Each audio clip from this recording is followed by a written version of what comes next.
Alright, so giving this motorhome back to my mom, so this video is actually for her, and it's just an explanation of everything she needs to know on how to use this thing. So this is a diesel heater setup. So we have it like this. You'll need to put it on the ground, and or ideally up in the air like that, sitting on something, and then you just drop this into the can of diesel all the way to the bottom, so it touches the bottom of it, and then this will that needs to connect to this thing here. So you just plug that in like a 1/2 inch, 1/4 inch, or whatever. Doesn't have to be a lot. And then when it's empty, you can just pull this out and take it to town and fill it up. But ideally you'll have two of these, one empty and one full.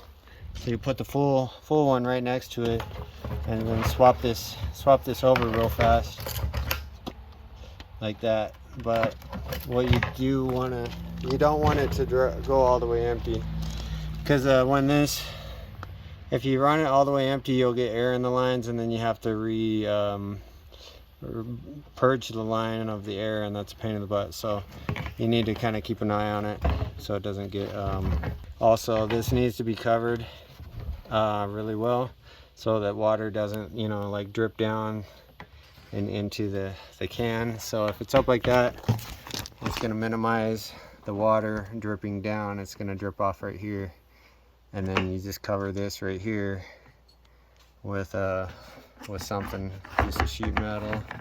I might send you, I'll throw this piece of sheet metal in there like that, basically. So then after you first do that, you need to bleed the lines out. So there's an instruction manual here on how to do that, and if you have error codes, it'll show you what those are. I didn't have time to mount this, but you can put in a couple screws through here if you want. Turn that all the way to the top, and then push and hold this while the lights are still on.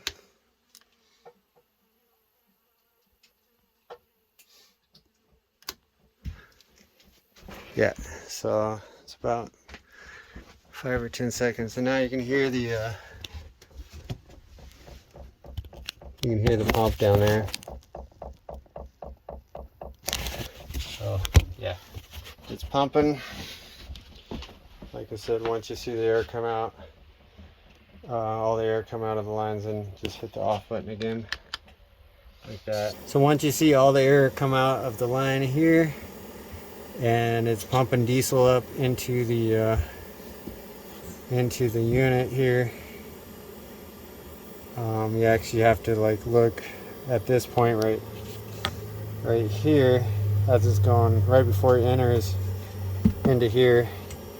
And once all the air is pumped out and it starts actually filling up with diesel right here, then you need to stop the pump by hitting the off button again, and then and then you can hit the on button, and it should fire up if everything goes well.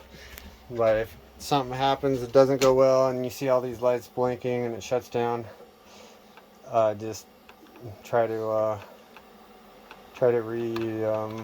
bleed the lines. So this is the output of the air, hot air coming out of here. I have it so that you can direct it this way or that way, like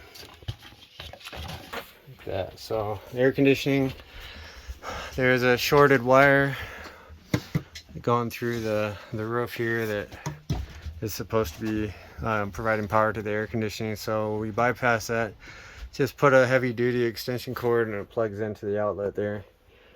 So if you want to run the air conditioning, it needs to be plugged into the outlet, but you cannot run the air conditioning at the same time as you run the electric hot water heater. it'll overload the circuit breaker and it'll switch off. So don't do that. I wired in this switch, so you have a propane here and electric here. So it's on when it's pushed down, off when it's, so this is electric, not off the batteries, but when you're plugged into like an extension cord or something. This is propane. The propane, something's wrong with it. It only heats up to lukewarm. So you can leave that on and heat it up partially, you know, part of the way, or maintain the lukewarm heat. And then when you're ready to use it, you can do that, or you can just leave it on all the time if you have power available. What else? So the battery charger does not work in this thing very well at all. So I'm giving you this battery, this battery with this battery charger, and this battery charger here needs to be plugged into the outlet in order to charge the battery. And you got these clamps from the battery charger, positive and negative, and that goes like that. If something goes wrong, you got a fuse here, like if you accidentally short out a light or something and it blows a fuse, check that fuse. And also the fuses down here. What else? I rebuilt the blower motor on the propane heater. It works fine now. Should work for a long time. Shouldn't have any problem with that. Again, thermostats here. This is, you know, get the propane hooked up, and then you turn this to gas, and then you push this button to light it. You'll see the light go off when it's lit. It'll stop flashing. You can also turn it to electric if you're plugged into the extension cord. You can do like the electric heat, whatever works. I'll put it on electric, I guess, for right now. This is a good temperature. It freezes up here once in a while, so you might have to de-thaw. I put these magnets in here because this door was broke, so now these magnets touch each other and it stays closed. Let's see, I replaced the faucet here with a brand new one. So you lift up on this, it's plastic, so it'll break off if you're not careful. You turn the water on, lift up, and then you got water coming out of there. These fans work. I put metal vents on so that you won't ever have to worry about these vents cracking. The plastic ones like to crack. In a hot winter or hot summer, you might want to put the foam up here like this to insulate it better, because that radiates a lot of heat through the wall and the windows. So I cut out foam for most of the windows and this whole intersection here to insulate it better. And I did that with all of the windows. So all these windows have styrofoam insulation pieces cut out for them that fit into place. So you just got to find the right one. Even the vents up here, I have some for the vents. They go up like right in there, because it's just bare metal to the outside. So yeah, I mean, you just gotta kind of figure out which piece goes where, you know, like that. If you want to lock this door, I worked on the door a little bit, so if you want to lock it, you can go inside. You can use a key to do it from the outside. If you do that, you just make sure this handle is like in the normal position here, not down like that, and then you just push right here and then lock it. If you pull on this handle, then this handle goes down, it won't lock. So this handle has to be up, push it, lock it, and then you're done. When you're traveling, take this off, the hot water heater, because it'll fall off while you're going down the road. The propane system, I tried to hook it up so you could use either a small propane tank or this big one, but it didn't work. There's a selector switch here.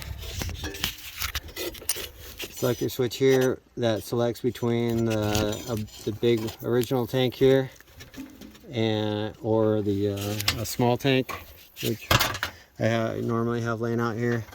But just don't mess with that unless you're ready to replace it. Basically, if you want to replace this with one that actually works, then you know you can do that. But for right now, it's working the way I've had it set up with the small tanks. So this is reverse thread, so if you want to loosen it, you go clockwise. So this hose, I just have it wrapped around back here, so you can unravel this and then pull it out, hook it onto a propane tank. Again, when you tighten it down on the propane tank, you need to go the opposite direction. So that would be tightening it counterclockwise. So it's, for whatever reason, this does fit into the old tank here.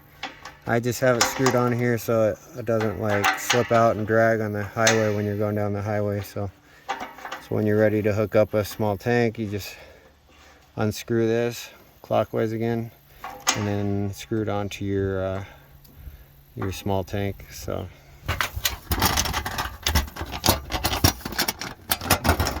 relax there. The key for this thing does not work, but it's loose. So you just put any key in here, a screwdriver, and then turn it, and then this will pop open. You have your septic hookup stuff in there and whatnot. Some tire chains for winter if you need them. This outlet works if you're plugged in. Let's see what else. I plugged up a whole bunch of holes in the walls and everything, so it's pretty well tight. You're not going to get a lot of flies in here unless they come through when you open the door. Yeah, and then we put a fuel filter in so that you don't have to worry about sucking up a bunch of rust from the gas tanks, because there's a bunch of rust particles in the gas tanks. So Andre did that, put a real nice fuel filter that I set up, or that I bought a while back. Here's your hose for the fresh water. Put a screen down there so you don't get that plugged up with hair. So another thing about this this diesel heater, this is the exhaust line we put in. I welded this fitting to the corrugated line here, so it's nice and like professional looking and works. But this will get hot, so you just gotta kind of be aware of that. You'll feel it on the bottom of the bench if you're using this, but it should not get hot enough, or get too hot where it starts to like catch anything on fire. As long as nothing's touching this, it won't catch anything on fire for sure. But you might want to just cut a hole out, or a couple of them, and mount these vents here. You can buy these at like Home Depot or whatever. It'd be good to have two of them here on both sides, and also on this bench, because during winter these pipes will freeze. So if you're doing this during winter and it gets real cold, you can fill up the freshwater tank, which I also fixed. The fill spout, it was cracked. It's fixed now. So you fill that all the way up, and then you just crack the sink about just a barely barely coming out, and then it shouldn't it should not freeze up. But you probably want to go to here and open up the hot water side of it, and that'll circulate the water through most of the piping. So when you do that, you're gonna have to leave, you'll probably, if you're on the fresh water, you'll have to leave this pump on for the hot water, or for the water to circulate. If not, then and you're plugged into that, that's fine. But yeah, it's probably better, I don't know. Anyway, you might want to take this bench off if it gets real cold, like below I'd say anywhere below like 10 degrees Fahrenheit. Open up all the cupboards here, all the cupboard doors, pull this bench seat off a little bit so the air can circulate through here, and then let the water kind of drip or whatever. Let's see. Oh yeah, I changed this out. This is a real nice one. It's like 200 bucks or something like that. So that was leaking. That was leaking. The plumbing, the drain was leaking on that. The drain was leaking on here too. So I fixed all this stuff. This is an upgraded hot water heater from the old one that's in here. That's the 12-gallon one. It's more than enough when it's fully heated up to take a long, you know, not a long shower, but a full shower, and you'll be all right. So, and then I'll show you this fuel filter that you're gonna need to check every now and then. So you go right up under here in front of the wheel. This is where the fuel filter's at.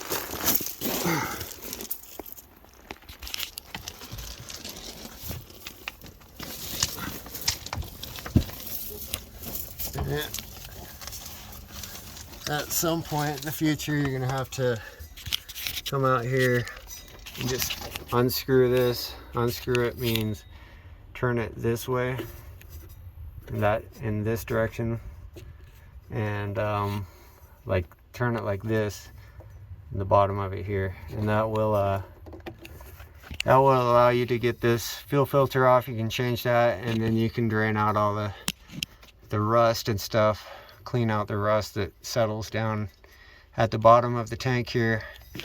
And then after probably 4 or 5 years or so, you might want to check these fuel lines because they might start cracking. They're not like super high quality, so check to make sure they're not cracked. And because if you have cracks in them, your engine will not run. It'll just suck air into the fuel line, which means you're just sucking air into the carburetor. You're not getting fuel, you're just getting air.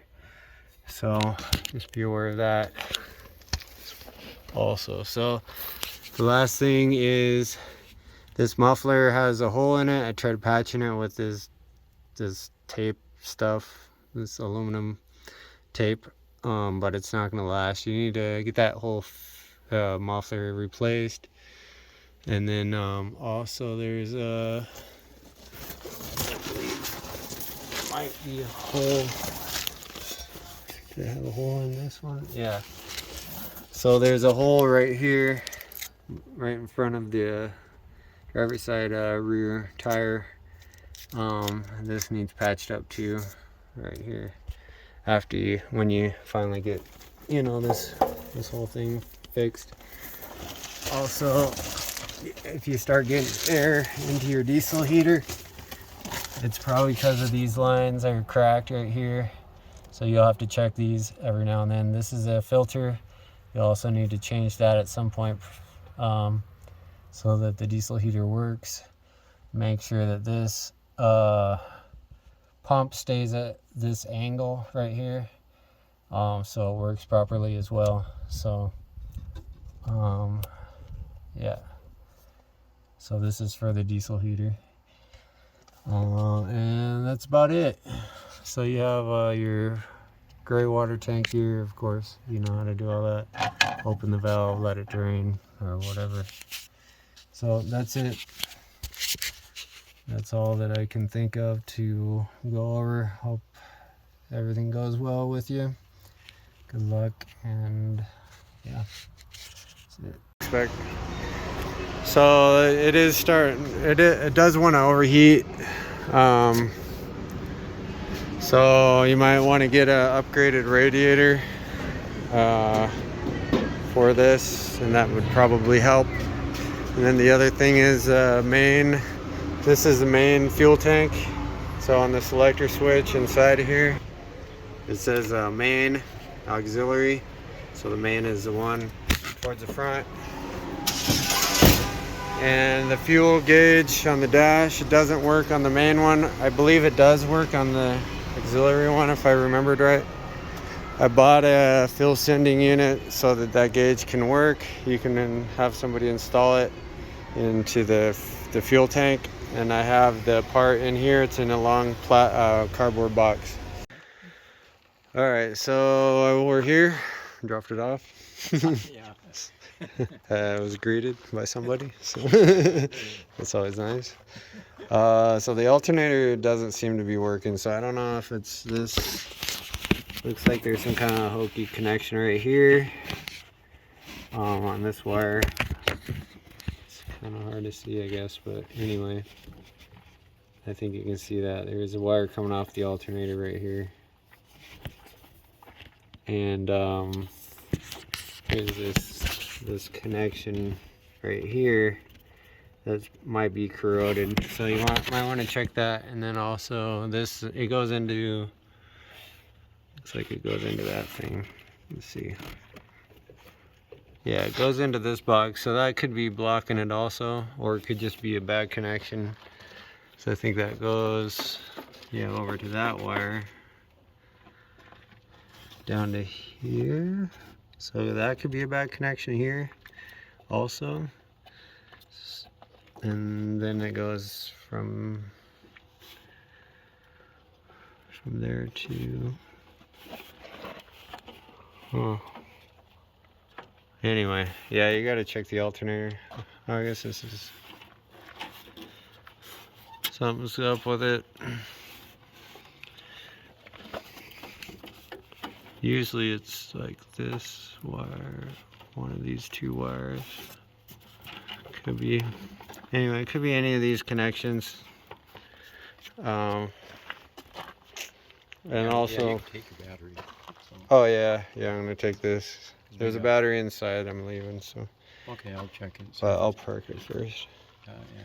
And then this fan is a fixed fan. It means that it's always turning as fast as the engine turns. So if you're gonna upgrade the fan to a clutch fan, it'll probably keep it from overheating. I would try that first. If that doesn't work, then maybe get a bigger radiator or something. But I think this radiator is big enough. It's probably just the clutch fan that's really the issue. So other than that, you should be fine. So.